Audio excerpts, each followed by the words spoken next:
സാധാരണ ഒരു സിനിമയ്ക്ക് അല്ലെങ്കിൽ ഒരു കഥയ്ക്ക് കോപ്പിറൈറ്റ് പ്രൊട്ടക്ഷൻ കിട്ടുന്ന കാലാവധി എത്രയാണെന്നറിയോ? നമ്മൾ ഇന്ന് കേട്ട് മനസ്സിലാക്കാൻ പോകുന്ന കഥയ്ക്ക് ഇതുമായി ബന്ധപ്പെട്ട ഒരു ചരിത്രം പറയാനുണ്ട്. 1897 ബ്രാം സ്റ്റോക്കർ എഴുതിയ നോവലാണ് ഡ്രാക്കുള.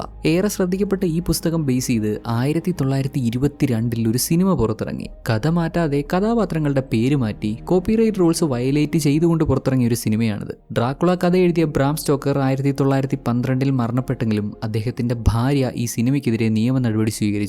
കോടതിയിൽ നിന്ന് അവർക്ക് അനുകൂലമായി വിധി വന്നു. സിനിമയുടെ ഓൾമോസ്റ്റ് എല്ലാ കോപ്പീസും നശിപ്പിച്ചു കളഞ്ഞെങ്കിലും സർവൈവ് ചെയ്ത കുറച്ച് കോപ്പീസ് അവശേഷിച്ചതുകൊണ്ടാണ് ഇന്നും നമുക്ക് ആ സിനിമ കാണാൻ സാധിക്കുന്നത്. കഥയുടെ യഥാർത്ഥ അവകാശിയായ ബ്രാം സ്റ്റോക്കർ മരിച്ച് 70 വർഷങ്ങൾക്ക് ശേഷം, അതായത് 1982 ഈ സ്റ്റോറി പബ്ലിക് ഡൊമെയിനിൽ അവൈലബിൾ ആവും. കോപ്പിറൈറ്റ് നിയമങ്ങൾ അനുസരിച്ച് ഇതിനുശേഷം ഈ കഥ ആർക്ക് വേണമെങ്കിലും ഉപയോഗിക്കാം. നിയമത്തിലെ ഈ ആനുകൂല്യം ഉപയോഗിച്ച് 1992 ബ്രാം സ്റ്റോക്കേഴ്സ് ഡ്രാക്കുള എന്നൊരു സിനിമയും 2024 ഇതേ കഥയിൽ തന്നെ നോസ്ഫെറാറ്റു എന്ന സിനിമയും പുറത്തിറങ്ങി. നൂറ്റാണ്ടുകൾക്കിപ്പുറവും ശ്രദ്ധിക്കപ്പെടുന്ന, ഇപ്പോഴും ആരാധകരുള്ള, നമ്മളെയൊക്കെ പിടിച്ചിരുത്തുന്ന അത്രയും അടിപൊളി ഒരു കഥയാണ് ഇന്ന് നമ്മൾ കേൾക്കാൻ പോകുന്നത്. ഹൊറർ മൂവിയാണ്, വിഷ്വലി ഭയങ്കര അടിപൊളിയാണ്. മനോഹരമായൊരു കവിത പോലെ നമുക്ക് ആസ്വദിച്ചിരുന്ന് കാണാൻ പറ്റിയൊരു സിനിമ. ഇതുവരെയും സിനിമ കണ്ടിട്ടില്ലെങ്കിൽ തീർച്ചയായും കണ്ടു നോക്കാം. അതിനുശേഷം കഥ വ്യക്തമായി മനസ്സിലാകാൻ ഈ എക്സ്പ്ലനേഷൻ കാണാം. നമ്മുടെ കഥാനായിക എല്ലൻ നിസ്സഹായ അവസ്ഥയിൽ കരഞ്ഞ് പ്രാർത്ഥിക്കുവാണ്. അവൾക്ക് സ്വന്തം എന്ന് പറയാൻ ആരുമില്ല, ഒന്നുമില്ല. ആരെങ്കിലും അവളുടെ സഹായത്തിന് വരണം, കൂട്ടിന് വരണം. ഒരു ഗാർഡിയൻ ഏഞ്ചൽ, അവളെ കാക്കുന്ന ഒരു സ്പിരിറ്റ്, ഏതെങ്കിലും ഒരു സെലസ്റ്റിയൽ സ്ഫിയർ, ആരെങ്കിലും എന്നെ തേടി വരണമെന്ന് പുള്ളിക്കാരി കരഞ്ഞപേക്ഷിച്ചപ്പോൾ അവളൊരു ശബ്ദം കേട്ടു. എല്ലൻ ആഗ്രഹിച്ച പോലെ ഒരു ഏഞ്ചലായിരുന്നു അത്. ഇത്രയും നാൾ ഇരുട്ടിൽ മറഞ്ഞു കിടന്ന, ഉറങ്ങിക്കിടന്ന ഒരു ഏഞ്ചൽ ഇവളുടെ വിളി കേട്ട് എഴുന്നേറ്റു. ഒറ്റപ്പെടൽ എന്ന വളരെ മോശമായ അവസ്ഥയിൽ പെട്ടുകിടന്ന എല്ലന് ഇതെന്തെന്നില്ലാത്ത ആശ്വാസമായി. ഒരുപാട് നാളുകളായി എല്ലൻ ഇതുപോലെ പ്രാർത്ഥിക്കാറുണ്ടായിരുന്നു.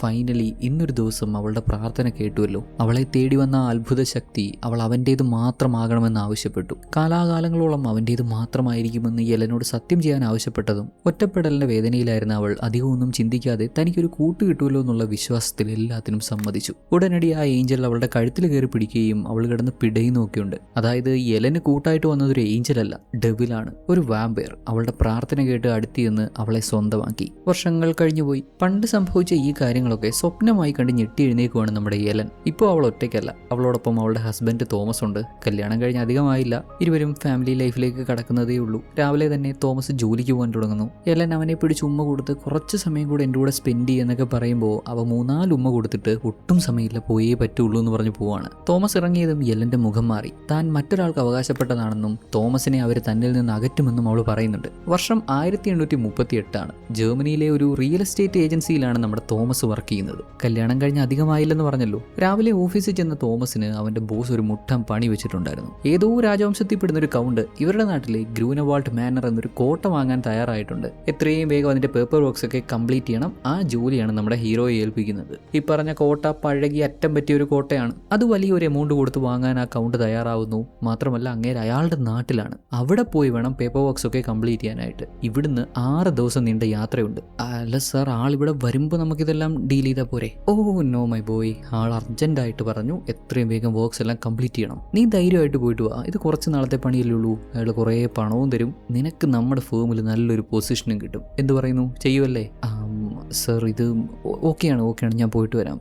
ഈ കൗണ്ടിന്റെ പേരെന്താ? കൗണ്ടിന്റെ പേര് ഓർലോക്ക്. എത്രയും വേഗം യാത്ര തിരിച്ചോളാനും പറഞ്ഞു. ഈവനിങ് പൂവൊക്കെ വാങ്ങി വീട്ടിൽ ചെന്ന് എലന് കൊടുത്ത് അവളോട് ഇക്കാര്യം പറഞ്ഞപ്പോൾ പുള്ളിക്കാരിക്ക് ഇത് ഒട്ടും ഇഷ്ടപ്പെടുന്നില്ല. ഇതെല്ലാം തോമസിനെ തന്നിൽ നിന്ന് അകറ്റാനുള്ള പദ്ധതിയാണ്, തന്റെ വിധി ഇങ്ങനെയൊക്കെയാണ് എന്നുള്ള കാര്യം അവൾക്ക് നേരത്തെ അറിയാലോ. ആകെ അങ്ങ് ഡെസ്പായി വിഷമിച്ച് പുള്ളിക്കാരി ഇടയ്ക്കിടെ കാണുന്ന ഒരു സ്വപ്നത്തെ പറ്റി തോമസിനോട് പറയുന്നുണ്ട്. എലന്റെ കല്യാണ ദിവസം എലനും പാർട്ണറും കൈകൾ ചേർത്ത് പിടിച്ച് വൗസ് കൈമാറുന്ന ആ നിമിഷം. എന്നാൽ ഈ സ്വപ്നത്തിൽ അവൾ പിടിച്ചിരിക്കുന്നത് നമ്മുടെ തോമസിന്റെ കയ്യിലല്ല, മരണത്തിന്റെ കയ്യിലാണ്, കറുത്ത ഒരു രൂപത്തിന്റെ കയ്യിൽ. താനിപ്പോൾ മരണത്തോടൊപ്പമാണെന്ന് അറിഞ്ഞിട്ടും അവൾ അത്യന്തം സന്തോഷത്തിലായിരുന്നു, എന്തെന്നില്ലാത്ത സന്തോഷത്തിലായിരുന്നു. ആ കല്യാണം കൂടാമെന്ന ആളുകൾ ഓരോരുത്തരായി മരിച്ചു വീഴുന്നത് കണ്ടിട്ടും അവൾക്ക് സന്തോഷം കൺട്രോൾ ചെയ്യാൻ സാധിച്ചില്ല. അവളുടെ ജീവിതമുടനീളം ഇത്തരത്തിലുള്ള വിചിത്രമായ സ്വപ്നങ്ങൾ അവൾ കണ്ടിട്ടുണ്ടെന്നും ഇതിനൊക്കെ വലിയ വലിയ അർത്ഥങ്ങളുണ്ടെന്ന് പറയുമ്പോൾ നമ്മുടെ തോമസ് ആവട്ടെ എല്ലനെ സമാധാനിപ്പിക്കുകയാണ്. മോളെ, നീ പറയുന്ന കേക്ക്, എനിക്ക് പോയേ പറ്റുള്ളൂ. ഈ ഒരു യാത്രയോടെ നമ്മുടെ ലൈഫ് എന്തുമാത്രം ബെറ്റർ ആവുന്നു. ഇപ്പം നിനക്കുണ്ടാവുന്ന ഈ തോന്നലുകളും നിന്റെ സ്വപ്നങ്ങളും ഒക്കെ നിനക്കും അറിയാലോ, നിന്റെ ചൈൽഡ്ഹുഡ് ട്രോമാസ് കാരണമാണ്. നീ ഒന്നുകൊണ്ടും പേടിക്കണ്ട,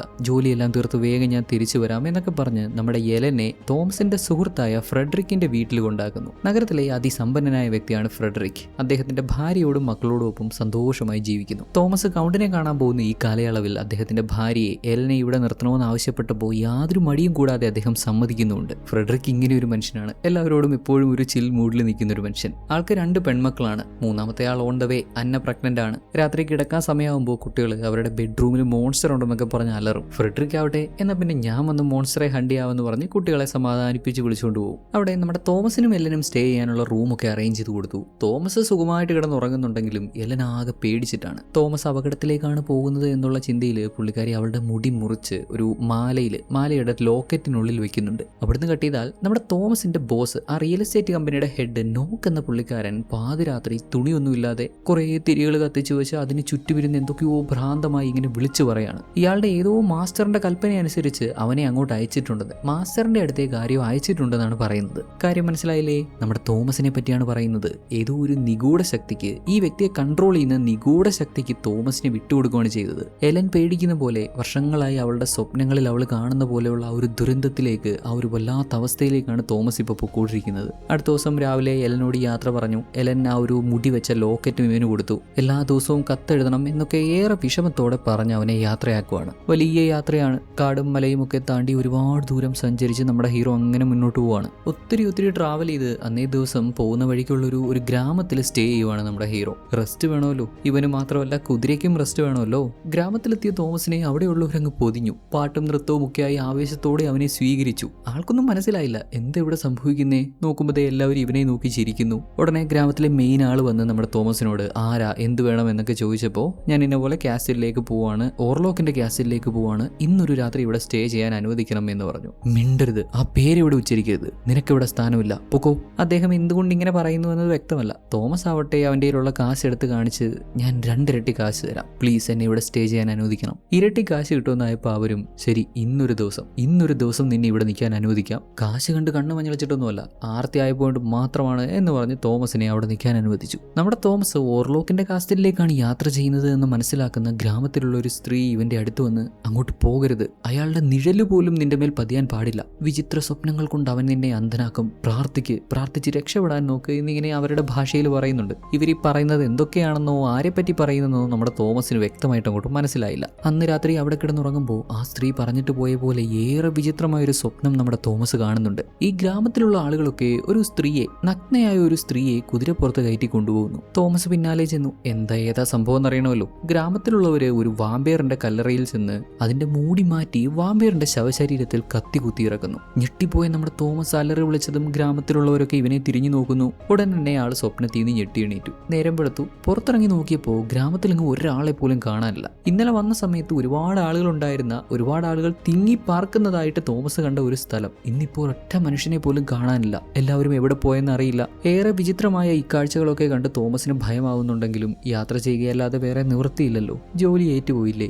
യാത്ര തുടർന്നു. വഴിയിൽ പലയിടങ്ങളിലായിട്ട് കുരിശ് സ്ഥാപിച്ചിരിക്കുന്നത് കാണാം. പള്ളിയാണോ, പ്രാർത്ഥനാ സ്ഥലമാണോ, അതല്ലെങ്കിൽ ആരെങ്കിലും അടക്കിയിരിക്കുന്ന കല്ലറയാണോ, ഇനി എന്തെങ്കിലും തരത്തിലുള്ള ദുഷ്ടശക്തിയെ അകറ്റി നിർത്താൻ വേണ്ടി വെച്ചിരിക്കുന്നതാണോ, എന്തോ ഒരുപാടിടങ്ങളിൽ ഒരുപാട് കുരിശുകൾ സ്ഥാപിച്ചിട്ടുണ്ട്. കഴിഞ്ഞ ദിവസം ഗ്രാമത്തിലെത്തിയപ്പോൾ തോമസിന്റെ കുതിരയെ ഗ്രാമത്തിലുള്ളവരുടെ അടുത്ത് ഏൽപ്പിച്ചിരുന്നു. ഇപ്പൊ അവരെയും കാണാനില്ല, കുതിരയെയും കാണാനില്ല. ഇവൻ എത്രയെന്ന് വെച്ചാൽ നടന്ന് മുന്നോട്ട് പോവുക. കുറേയേറെ ദൂരം നടന്നങ്ങോട്ട് ചെന്നപ്പോൾ ദേ ഒരു കുതിരവണ്ടി ഇവന് വേണ്ടി വരുന്നു. ഓടിക്കാൻ ആളില്ല. കുതിരകൾ ഇവന്റെ മുന്നിൽ വന്നു നിന്നു. ഡോറ് തനിയെ തുറന്നു. ഇതെല്ലാം കണ്ട ആൾക്ക് നല്ല പേടിയാവുന്നുണ്ടെങ്കിലും തിരിച്ചു പോകണമെന്ന് മാത്രം ചിന്തിക്കുന്നില്ല. കുതിരവണ്ടിയിൽ കയറിയിരുന്നതും പിന്നെ അങ്ങോട്ടുള്ള യാത്ര അതിവേഗത്തിലായിരുന്നു. പ്രതീക്ഷിച്ചതിലും വേഗത്തിൽ കാസിലെത്താൻ സാധിച്ചു. വലിയ കാസ്റ്റലിൽ ഒരേ ഒരു കറുത്ത രൂപം മാത്രം. ഇവൻ തേടി വന്ന ഓർലോക്ക് ആയിരിക്കും എന്ന് കരുതി അതിനോട് സംസാരിക്കാൻ ശ്രമിച്ചപ്പോൾ ആ രൂപം ഉള്ളിലേക്ക് നടന്നു പോവാണ്. തോമസും പിന്നാലെ ചെന്നു. തോമസ് ഇവിടെ എത്താൻ താമസിച്ചു എന്നൊക്കെ പറയുന്ന കൗണ്ട് ആവട്ടെ നിമിഷ നേരം കൊണ്ടാണ് ഒരു സ്ഥലത്ത് നിന്ന് മറ്റൊരു സ്ഥലത്തേക്ക് മാറുന്നത്. ഈ നിമിഷം തൊട്ടു മുന്നിൽ നിൽക്കുന്ന ആള് പിന്നെ നോക്കുമ്പോൾ കുറേ മാറി അപ്പുറത്തെവിടെയെങ്കിലും ആയിരിക്കും. ഇതുവരെ അനുഭവിച്ചിട്ടില്ലാത്ത ഇത്തരത്തിലുള്ള അത്ഭുതങ്ങൾ കൺമുന്നിൽ കാണുമ്പോൾ തോമസിന് വല്ലാണ്ട് പേടിയായി വിറച്ച് എത്രയും വേഗം ഇതെല്ലാം ചെയ്ത് തീർത്ത് തിരിച്ച് നാട്ടിപ്പോണം. ഇവിടെ നിൽക്കുന്ന ഓരോ നിമിഷവും തന്റെ ജീവൻ ആപത്താണെന്ന് അവൻ തിരിച്ചറിഞ്ഞു തുടങ്ങി. എന്നാൽ കൗണ്ട് ഓർലോക്കിന് വേറെ പ്ലാൻസ് ഉണ്ടായിരുന്നു. ഇവന് കഴിക്കാൻ ഫുഡൊക്കെ കൊടുത്ത് ഇന്നൊന്നും പോകണ്ട, എല്ലാം കംപ്ലീറ്റ് ചെയ്ത് നാളെ പോയാൽ മതി എന്നുള്ള മട്ടിലാണ് അങ്ങേര്. ഇയാൾ പൂർണ്ണമായും ഒരു മനുഷ്യനല്ല, മറ്റെന്തോ തരത്തിലുള്ള ബീയിങ് ആണെന്ന് ഇതിനോടകം നമ്മുടെ ഹീറോയ്ക്ക് മനസ്സിലായിട്ടുണ്ടല്ലോ. എന്നിരുന്നാലും ആളോടൊന്ന് സമാധാനത്തിൽ സംസാരിച്ച് കാണിച്ച് സാർ ഇതിൽ ഒപ്പിട്ട് കഴിഞ്ഞാൽ പ്രോസസ്സ് എല്ലാം തീർന്നു എന്നൊക്കെ പറഞ്ഞു വരുമ്പോൾ എന്നെ സാർ എന്ന് വിളിക്കരുത്, ലോഡ് എന്ന് വിളിക്കണമെന്ന് ഇവനോട് ദേഷ്യപ്പെട്ട് പറയും. അങ്ങേര് ആ സ്ട്രോങ് ഹാർഡ് ശബ്ദത്തിൽ ദേഷ്യപ്പെടുമ്പോൾ നമ്മുടെ ഹീറോയ്ക്ക് തിരിച്ചൊന്നും പറയാൻ പറ്റുന്നില്ല. ഫിസിക്കലി ഒന്നും ചെയ്യാതെ തന്നെ ഇവനെ അങ്ങ് തളർത്തിക്കളഞ്ഞ പോലെ ആ തരത്തിലാണ് അദ്ദേഹത്തിന്റെ ശബ്ദവും പെരുമാറ്റവും ഒക്കെ. തോമസിനെ വിളിച്ചിരുത്തി ഫുഡ് കഴിക്കാൻ പറഞ്ഞു. ആകെ പേടിച്ചിരുന്ന അവൻ ഫുഡ് കട്ട് ചെയ്ത കൂട്ടത്തിൽ കൈ മുറിഞ്ഞ് ബ്ലഡ് വരുന്നുണ്ട്. ഉടനെ ഓവർലോക്കിന്റെ ഭാവം മാറി. രക്തം കണ്ടതും തോമസിനെ ഭയപ്പെടുത്തിക്കൊണ്ട് അവൻ അടുത്തേക്ക് നടന്നു വരുവാണ്. രക്ഷപ്പെട്ട് ഓടാൻ പോലും പറ്റാത്ത സാഹചര്യത്തിൽ അങ്ങനെ പെട്ടിരിക്കുന്ന തോമസിനെ കാണിച്ച് അവിടെ കട്ടായാൽ ഇവിടെ ഫ്രെഡറിക്കിന്റെയും അന്നയുടെയും കൂടെ ജീവിക്കുന്ന എലൻ ആകെ കൺട്രോൾ പോയൊരവസ്ഥയിലാണെന്ന് പറയാം. വർഷങ്ങളായി അവളുടെ മനസ്സിലുള്ള പേടികളൊക്കെ കാരണം എന്തൊക്കെയോ വിളിച്ച് പറയുന്നുണ്ട്. തോമസിനെ നഷ്ടപ്പെടുമെന്നോ ഇതൊക്കെ എന്തോ ശാപമാണെന്നോ പുള്ളിക്കാരിയുടെ പേടികളൊക്കെ വീണ്ടും കൂടിക്കൂടി വരാൻ തുടങ്ങി. അടുത്ത പകൽ നമ്മുടെ തോമസ് എഴുന്നേറ്റ് വരുന്നു. ആളിപ്പോഴും ഓർലോക്കിന്റെ കോട്ടയിലാണ്, ജീവനോടെ ഉണ്ട്. എണീറ്റപ്പോഴേ അവന്റെ ശരീരം മുഴുവൻ എന്തോ ഒരു അസ്വസ്ഥത ഫീൽ ചെയ്ത് അങ്ങനെ ഇങ്ങനെ നോക്കി വരുമ്പോൾ അവന്റെ നെഞ്ചിലായിട്ട് പാടുകൾ കാണാം. ഉടനടി തന്നെ ഇതേ കൗണ്ടിനെയും തൊട്ടു മുന്നിൽ കാണാം. ഇപ്പോൾ സമയം രാത്രിയാണ്. നമ്മുടെ എലൻ തോമസിന് കൊടുത്ത ലോക്കറ്റ് കണ്ട് കൗണ്ട് അതങ്ങ് വാങ്ങുന്നുണ്ട്. പഴയ ഭാഷയിലാണ് കോൺട്രാക്ട് എഴുതിയിരിക്കുന്നത്. അതുകൊണ്ട് തന്നെ ഇത് എന്താണെന്ന് തോമസിന് വ്യക്തമായി മനസ്സിലാക്കാൻ പറ്റുന്നില്ല. എന്നിരുന്നാലും സൈൻ ചെയ്ത് കൊടുക്കുക. ഇദ്ദേഹം വാങ്ങിയ കോട്ടയുടെ ഡോക്യുമെന്റ്സ് ആണെന്ന് കരുതി അത് സൈൻ ചെയ്ത് കൊടുത്തു. എല്ലാ പ്രൊസീജിയറും തീർന്നില്ലേ, എത്രയും വേഗം ഇവിടുന്ന് പോകണമെന്ന് ആവശ്യപ്പെട്ടപ്പോൾ കൗണ്ട് ഓർലോക്ക് സമ്മതിക്കുന്നില്ല. ഇവിടെ തന്നെ തുടരാൻ ആവശ്യപ്പെട്ട് മാറിപ്പോയി. എഗെയിൻ നമ്മുടെ തോമസ് ഇക്കഴിഞ്ഞതെല്ലാം ഒരു സ്വപ്നമാണെന്ന മട്ടിൽ ഞെട്ടി എണീറ്റ് വരുന്നു. നെഞ്ചത്ത് നോക്കിയപ്പോൾ മുമ്പ് കണ്ട അതേ പാടുകൾ ഇപ്പോഴും ഇവിടെയുണ്ട്. രക്ഷപ്പെടാൻ പല വഴികൾ ശ്രമിച്ചു. എങ്ങോട്ടൊക്കെ ചെന്നാലും അവിടെയുള്ള വാതിലുകൾ ലോക്ക്ഡാണ്. കുറേ ഓടി അലഞ്ഞതിന് ശേഷം ഒരു ഇരുമ്പ് ഡോർ കണ്ടു. അതിന്റെ ലോക്ക് ഇവൻ അടിച്ചു പൊട്ടിച്ച് അകത്ത് കയറിയപ്പോൾ അതിനുള്ളിൽ ഒരു കല്ലറയായിരുന്നു. തുറന്നു നോക്കിയപ്പോൾ ദേ അതിനകത്ത് കിടക്കുന്നു ഓർലോക്ക്, കൗണ്ട് ഓർലോക്ക്. അതായത് ഈ ഓർലോക്ക് ഇത്രയും നേരം തന്നോട് സംസാരിച്ച തന്നെ ഇവിടെ വരുത്തിച്ച ഈ ഓർലോക്ക് ഒരു വാമ്പയർ ആണെന്ന് നമ്മുടെ ഹീറോ തിരിച്ചറിയുവാണ്. പകൽ സമയത്ത് അവർക്ക് സഞ്ചരിക്കാൻ സാധിക്കില്ലല്ലോ, സൂര്യപ്രകാശം പ്രശ്നമാണ്. രാത്രി മാത്രമാണ് ഇയാൾ പുറത്തു വരുന്നത്. അപ്പോൾ തന്റെ നെഞ്ച് കടിച്ചു മുറിച്ച് രക്തം കുടിച്ചുകൊണ്ടിരുന്നത് ഈ വാമ്പയർ ആണ്. ഇപ്പൊ ഇവൻ പെട്ടിക്കുള്ളി കിടക്കുവാണല്ലോ. അവസരമാക്കിയെടുത്ത് അവനെ കൊന്നുകളയാമെന്ന് തീരുമാനിച്ച് ഒരു ആയുധം എടുത്ത് വാമ്പയറിന്റെ നെഞ്ചിലേക്ക് കുത്തിയിറക്കാൻ ശ്രമിച്ചപ്പോൾ അവൻ എണീറ്റ് വന്നു. തോമസിന്റെ അടുത്തുനിന്ന് വാങ്ങിയ എലൻ കൊടുത്ത ലോക്കറ്റും സ്മെല്ല് ചെയ്ത് ഇനി നിനക്ക് ഞാൻ മാത്രമേ ഉള്ളൂ, നിന്റെ ഹസ്ബൻഡ് ഇന്നത്തോടെ അവസാനിച്ചു എന്നൊക്കെ പെറുപെറുത്ത് തോമസിനെ പിടിച്ചു വെച്ച് അവന്റെ നെഞ്ചിൽ നിന്ന് രക്തം ഊറ്റി കുടിക്കുന്നു. ഇവിടെ ഈ സംഭവിക്കുന്ന കാര്യങ്ങളൊക്കെ അങ്ങ് നാട്ടിലുള്ള എലനും അഫക്റ്റ് ആവുന്നുണ്ട്. അവളൊരുമാതിരി വിറച്ച് റോഡിലൊന്ന് വീഴുന്നൊക്കെയുണ്ട്. ഓരോ ദിവസവും എലന്റെ അവസ്ഥ മോശമായിക്കൊണ്ടിരിക്കുകയാണ്. അതേ തുടർന്ന് ഫ്രെഡറിക് ഡോക്ടറെ വിളിച്ചു. തോമസിനെ വിവാഹം ചെയ്യുന്നതിന് മുമ്പും എലൻ ഇത്തരത്തിലുള്ള പല പ്രശ്നങ്ങൾ ഉണ്ടായിട്ടുണ്ട്. ഫിറ്റ്സ് വന്നിട്ടുണ്ട്. പലതവണ അതേ കാര്യം റിപ്പീറ്റ് ആയിട്ടുണ്ട്. പലതവണ റിപ്പീറ്റ് ആയിട്ട് വന്നിട്ടുള്ള ഒരു രോഗം വീണ്ടും വന്നതാണെന്നുള്ളൊരു അസംഷനിലാണ് ഇവരൊക്കെ. ബേസിക് മെഡിസിൻസ് ഒക്കെ കൊടുത്ത് അവളെ ട്രീറ്റ് ചെയ്യുമ്പോഴും അവള് അബോധാവസ്ഥയിലും പറയുന്നത് അവൻ വരുന്നുണ്ട്, അവൻ എന്നെ തേടി വരുന്നുണ്ട്, അപകടമാണ് എന്നൊക്കെയാണ്. ഇതേ സമയം ഓർലോക്ക് അങ്ങ് കോട്ടയിലാണല്ലോ. കുറച്ച് ദിവസങ്ങളായിട്ട് ഓർലോക്ക് ഇവന്റെ ചോര കുടിച്ച് ഇവനെ ഇങ്ങനെ ഊറ്റിക്കൊണ്ടിരിക്കുക. ഇവൻ രക്ഷപ്പെട്ടു പോകാതിരിക്കാനായിട്ട് അയാൾ ചെന്നായകളെ കാവൽ നിർത്തിയിരുന്നു. എങ്കിലും ഇതിൽ നിന്നൊക്കെ ഒഴിഞ്ഞു മാറി ജനാല വഴി പുറത്തിറങ്ങി താഴെ കണ്ട ഒരു നദിയിലേക്ക്, വെള്ളത്തിലേക്ക് തോമസ് എടുത്ത് ചാടുന്നുണ്ട്. അവിടെ സംഭവിക്കുന്ന ഈ കാര്യങ്ങളൊക്കെ എലൻ നേരിട്ട് കാണുന്നില്ലെങ്കിലും പുള്ളിക്കാരിക്ക് ഇതെല്ലാം സെൻസ് ചെയ്യാൻ പറ്റുന്നുണ്ട്. ഇവള് ഭയപ്പെടുന്ന പോലെ ഒരു വിചിത്ര ശക്തിയുടെ പിടിയിൽ തോമസ് പെട്ടുപോയി. അവൻ ജീവനോടെ തിരിച്ചു വരുമോ എന്നറിയില്ല. അവൻ അപകടത്തിലാണ് എന്ന് തിരിച്ചറിഞ്ഞ് എലൻ നിരന്തരം ഇങ്ങനെ ഓരോന്ന് പറയുന്നൊക്കെയുണ്ട്. ഇത് ഫ്രെഡറിക്കിന് ഇഷ്ടപ്പെട്ടില്ല. ഇവളെ എങ്ങനെയെങ്കിലും ട്രീറ്റ് ചെയ്ത് ബെറ്റർ ആക്കാൻ ശ്രമിക്കുമ്പോൾ ഇവൾ അതിനോടൊന്നും നല്ല രീതിയിൽ റെസ്പോണ്ട് ചെയ്യാതെ നിരന്തരം ഇങ്ങനെ ഓരോന്ന് പറഞ്ഞുകൊണ്ടിരുന്നപ്പോൾ അവൻ ഇത്തിരി ഹാഷായിട്ട് പ്രതികരിക്കുന്നുണ്ട്. അന്നയാവട്ടെ അവനെ പിടിച്ചു നിർത്തി അവളോട് അങ്ങനെയൊന്നും പറയരുത്, അവളുടെ അവസ്ഥ ഇതാണെന്നൊക്കെ പറഞ്ഞു കൊടുക്കുമ്പോൾ വീണ്ടും ഫിറ്റ്സ് വന്ന പോലെ എലൻ കിടന്ന് പിടയ്ക്കാൻ തുടങ്ങി. ഇതേ സമയം നഗരത്തിലെ ഹോസ്പിറ്റലിൽ ഒരു ഭ്രാന്തനെ പിടിച്ചു വെച്ചിരിക്കുന്നു എന്ന് അവിടെയുള്ള സ്റ്റാഫുകൾ ഡോക്ടറെ അറിയിച്ചു. അയാൾ ആടുകളെയൊക്കെ മൃഗങ്ങളെയൊക്കെ കൈ കൊണ്ട് വലിച്ചു കീറി കൊന്ന് പച്ചയ്ക്ക് തിന്നുകയായിരുന്നു. ഡോക്ടർ ചെന്ന് നോക്കിയപ്പോൾ ഇത് തോമസിന്റെ ബോസാണ്. ആ റിയൽ എസ്റ്റേറ്റ് കമ്പനിയിലെ ബോസ്. വാമ്പയറിന്റെ കൺട്രോളിലായി ഇയാളുടെ സമനില തെറ്റി. മൃഗങ്ങളെയും പക്ഷികളെയും ഒക്കെ ആക്രമിച്ച് വലിച്ചു കീറി കൊന്ന് അത് പച്ചയ്ക്ക് തിന്ന് തുണി ഉടുക്കാതെ ചുറ്റി നടന്ന് ബഹളം വെച്ച് അദ്ദേഹം വരുന്നുണ്ട്, എന്റെ ലോഡ് വരുന്നുണ്ട്, എല്ലാം മാറ്റിമറിക്കും, അദ്ദേഹം എത്തിക്കൊണ്ടിരിക്കുകയാണ് എന്നിങ്ങനെ പറയുന്നുണ്ട്.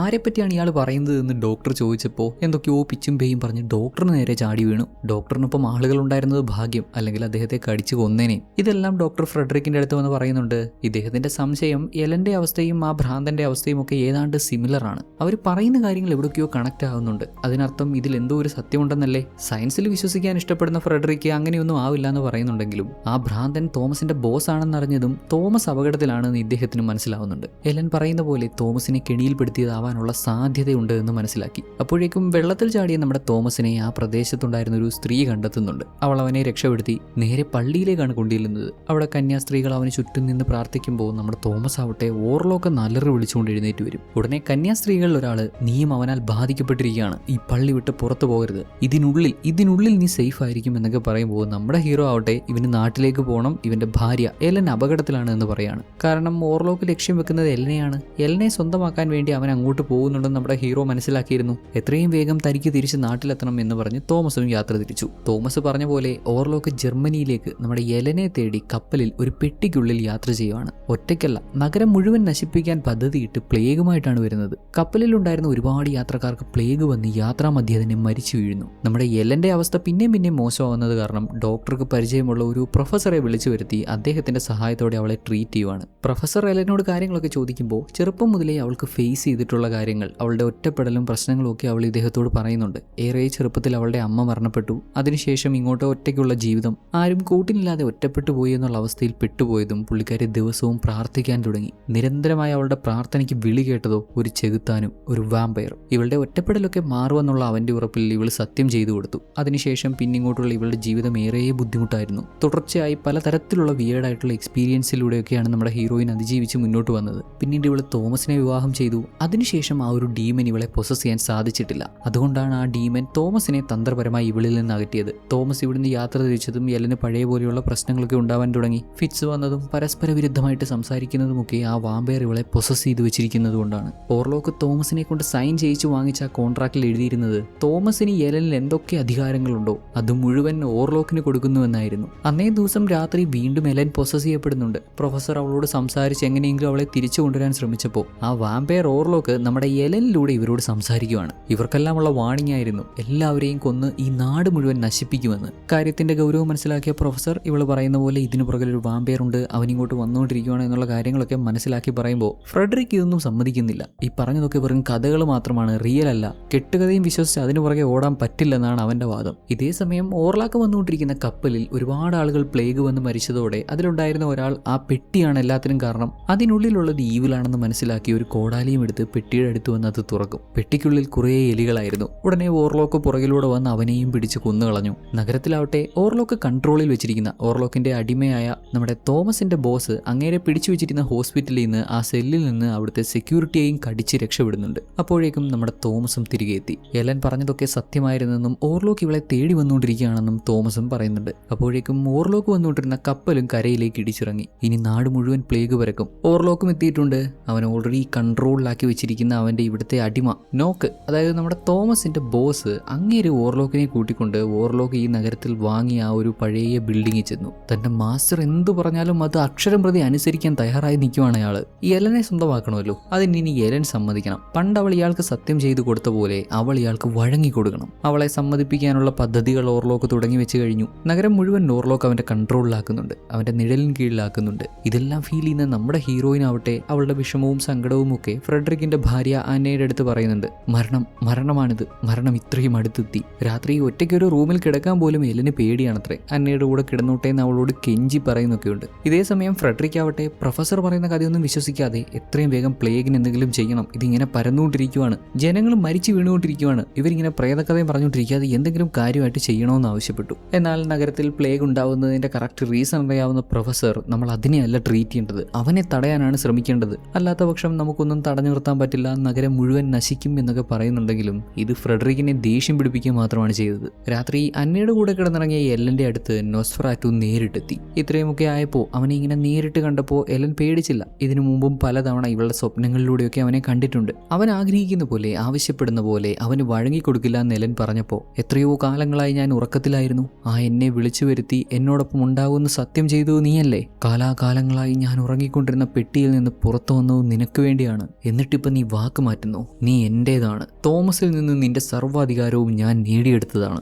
ഇവൻ എന്തൊക്കെ പറഞ്ഞാലും എങ്ങനെയൊക്കെ പറഞ്ഞാലും അവന് വഴങ്ങിക്കൊടുക്കില്ല എന്നുള്ള തീരുമാനത്തിലാണ് എലൻ. എന്നാൽ നിനക്ക് 3 ദിവസം സമയം തരും. ഓരോ ദിവസവും നിന്റെ കൺമുന്നിൽ ആളുകൾ മരിച്ചു വീഴും. നിനക്ക് വേണ്ടപ്പെട്ടവരും നീ സ്നേഹിക്കുന്നവരും ഈ നാട് മുഴുവൻ നിനക്ക് വേണ്ടി മരിച്ചു വീഴും. വാക്ക് പാലിച്ചില്ലെങ്കിൽ ഇവിടെ ആരും ബാക്കിയുണ്ടാവില്ല എന്ന് വാണിങ്ങി കൊടുത്ത് ഇവളെ വല്ലാത്തൊരു പ്രതിസന്ധിയിലാക്കിയിട്ട് അവിടുന്ന് പോവാണ്. അധികം താമസിച്ചില്ല. അവൻ പറഞ്ഞ പോലെ നമ്മുടെ എലന് ക്ലോസ് ആയ അന്ന തന്നെയാണ് അവന്റെ ആദ്യത്തെ ഇര. പ്ലേഗ് ബാധിക്കപ്പെട്ട് അവൾ കിടപ്പിലായി. കാര്യം പറഞ്ഞ് ഫ്രെഡറിക്കിന് സഹിക്കാനായില്ല. അന്ന പ്രഗ്നന്റ് കൂടിയാണല്ലോ, 2 ആളുടെ ജീവനാണ്. ഇങ്ങനെയൊക്കെ സംഭവിക്കാൻ കാരണം എലൻ തുടക്കം മുതലേ പറയുന്ന നോസ്ഫെറാറ്റു ആണ്, ആ ഈവിൽ ശക്തിയാണെന്നൊക്കെ പുള്ളിക്കാരി പിന്നെയും പറഞ്ഞപ്പോൾ ഇതൊട്ടും ഇഷ്ടപ്പെടാത്ത ഫ്രെഡറിക്ക് ഇവളോട് ദേഷ്യപ്പെട്ടു. നിങ്ങളാണ് പ്രശ്നം, നിങ്ങൾ എൻ്റെ വീട്ടിൽ വന്നതാണ് എൻ്റെ ഭാര്യയ്ക്ക് ഈ അവസ്ഥ വന്നത് എന്നൊക്കെ പറഞ്ഞ് 2 ആളോടും ഇവിടുന്ന് പൊക്കോളാൻ പറഞ്ഞു. അങ്ങനെ എലനും തോമസും തിരികെ പോകുമ്പോൾ നാട് മുഴുവൻ ഒരുപാട് ആളുകൾ പ്ലേഗ് ബാധിച്ച് മരിച്ചു വീഴുന്നതും കഷ്ടപ്പെടുന്നതും ഒക്കെ നേരിട്ട് കാണുന്നുണ്ട്. എന്തുകൊണ്ട് ഇങ്ങനെയൊക്കെ സംഭവിക്കുന്നു എന്നറിയാമെങ്കിലും ഇതിനെ എങ്ങനെ തടഞ്ഞു നിർത്തും, അവനെ എങ്ങനെ തടയാൻ സാധിക്കുമെന്ന് അറിയില്ലല്ലോ. പ്രൊഫസർ പല വഴിക്ക് ശ്രമിക്കുന്നുണ്ട്.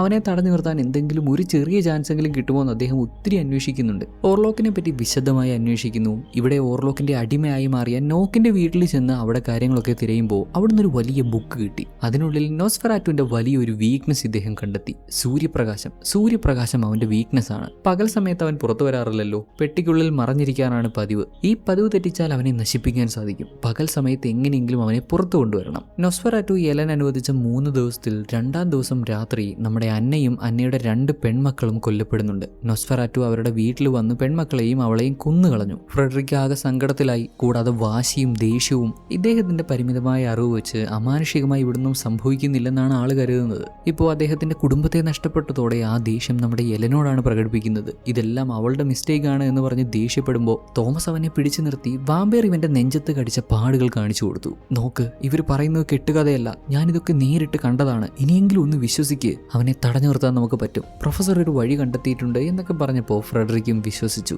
ദെൻ പ്രൊഫസർ അദ്ദേഹം കണ്ടെത്തിയ വഴി ഇവർക്ക് പറഞ്ഞു കൊടുക്കുന്നു. വാമ്പയർ പകൽ സമയത്ത് പുറത്തു വരത്തില്ലല്ലോ, പെട്ടിക്കുള്ളിലായിരിക്കും. ആ സമയം അവൻ ഉറങ്ങുന്ന പെട്ടി കണ്ടുപിടിച്ച് അതിനുള്ളിൽ കിടന്നുറങ്ങുന്ന അവനെ നശിപ്പിക്കാൻ സാധിച്ചാൽ അവനെ തീർത്തും ഇല്ലാതാക്കാമെന്നാണ്. അന്ന് നമ്മുടെ തോമസ് നോസ്ഫെറാറ്റുവിന്റെ കാസ്റ്റിൽ പോയപ്പോൾ അവിടെ വെച്ച് ഇങ്ങനെ ഒന്ന് ശ്രമിച്ചിരുന്നു. അന്ന് ആ ശ്രമം പാളിപ്പോയി. എന്നാലും ഇന്ന് ഇവരെല്ലാം കൂടി ഒരുമിച്ച് പരിശ്രമിച്ച് അവനെ ഇല്ലാതാക്കാമെന്നുള്ളതാണ് പദ്ധതി. എലൻ ഒഴികെ ബാക്കിയുള്ളവർക്കെല്ലാം ഇതൊരു നല്ല പ്ലാനായിട്ട് തോന്നി. എന്നാൽ ഇത്തരത്തിൽ അവനെ കൊല്ലാൻ സാധിക്കില്ലെന്ന് ഇവൾക്കറിയാം. ഇതേപ്പറ്റി പുള്ളിക്കാരി പ്രൊഫസറോട് സ്വകാര്യമായി ചോദിക്കുന്നുണ്ട്, നിങ്ങൾ പറഞ്ഞത് കള്ളമല്ലേ, അവനെ അങ്ങനെ കൊല്ലാൻ പറ്റില്ലല്ലോ. പ്രൊഫസറുടെ മറുപടി ആവട്ടെ, നമ്മുടെ എലന് ഇവൾക്ക് അവനെ കൊല്ലാനുള്ള അവസരം കൊടുക്കാൻ വേണ്ടിയാണ് ബാക്കിയുള്ളവരൊക്കെ ഇവിടുന്ന് മാറ്റുന്നത് എന്നാണ്. അതായത് നമ്മുടെ എലന്റെ സാക്രിഫൈസിലൂടെ മാത്രമേ അവനെ കൊല്ലാൻ സാധിക്കുകയുള്ളൂ. നോസ്ഫെറാറ്റു ആഗ്രഹിക്കുന്ന പോലെ നമ്മുടെ എലൻ അവന് വഴങ്ങി കൊടുക്കണം. അവനെ സെഡ്യൂസ് ചെയ്ത് ഒരു രാത്രി മുഴുവൻ അവനോടൊപ്പം സ്പെൻഡ് ചെയ്ത് അവൻ ഇവളുടെ ചോര കുടിക്കാൻ സമ്മതിച്ച് ഇവളുടെ ജീവൻ സാക്രിഫൈസ് ചെയ്തുകൊണ്ട് അടുത്ത പകൽ വരെ അവനെ പിടിച്ചു നിർത്തണം. സൂര്യൻ ഉദിക്കുന്നവരെയും അവനെ പിടിച്ചു നിർത്താൻ സാധിച്ചാൽ സൂര്യപ്രകാശത്തിൽ അവൻ ചാമ്പലാകും. അങ്ങനെ മാത്രമേ അവനെ തടഞ്ഞു നിർത്താൻ സാധിക്കൂ.